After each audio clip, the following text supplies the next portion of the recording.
Good morning! It is Tutorial Tuesday with Sin, and I figured I would start out by throwing my hoop off camera. Ta-da! Just kidding, guys. I thought I'd start out with some tips on how to wiggle your way into some waist hooping.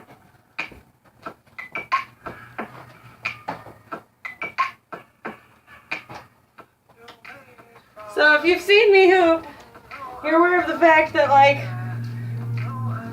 I am an on-body hooper to the core. This is my home right here. So if you would like to work on your waist hooping, that's what I'm here for today.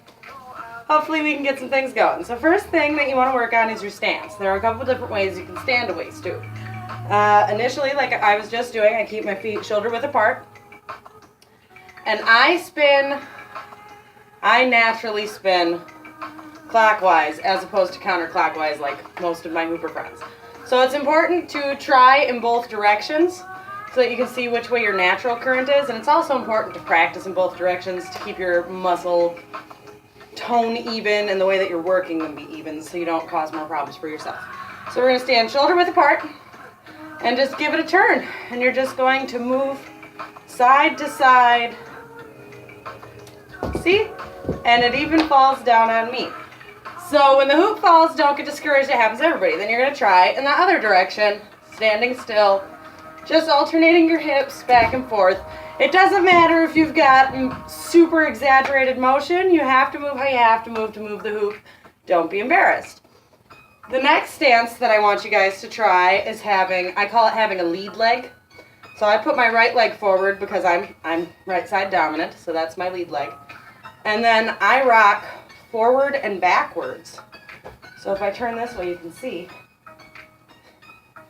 With my lead leg forward, I just rock front to back in order to keep the hoop going. Now you can try it the other direction with your other leg out front.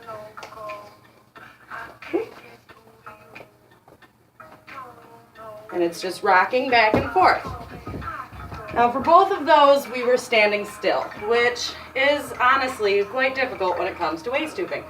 If you want to take it a step further, make it a little easier on yourself so you can practice, it helps to physically turn your whole body in the direction the hoop is spinning. So I spin clockwise. So while I'm waist hooping, I just take small steps in a circle, and it helps keep the hoop up.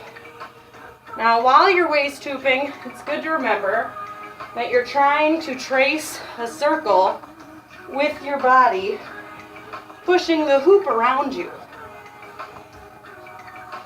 So it's important to pay attention to where the hoop is hitting you so that you can figure out where to push the hoop from with your body. So we learned a little side to side. And we learned a little front to back. And we learned a little circle around. And the more you practice, the easier it will get, I promise. Don't get discouraged if you can only get it around 2 times and it falls to the ground for your first 2 months. I know people who've been hooping for years who still can't waist hoop. It's all about practice. So just keep at it, keep after it. Another good tip is, honestly, y'all see me practically naked all the time. Take your clothes off. Not all of them. It's okay. You don't have to. But honestly, sports bra and shorts, or for the guys, just a pair of basketball shorts, that exposed skin helps your hoop grip your body, and it makes it a whole lot easier to waist hoop. So take your circles out. Play with them in your living room, your basement, your bedroom, your backyard, wherever it is that you have space. Go spin today. Let's practice some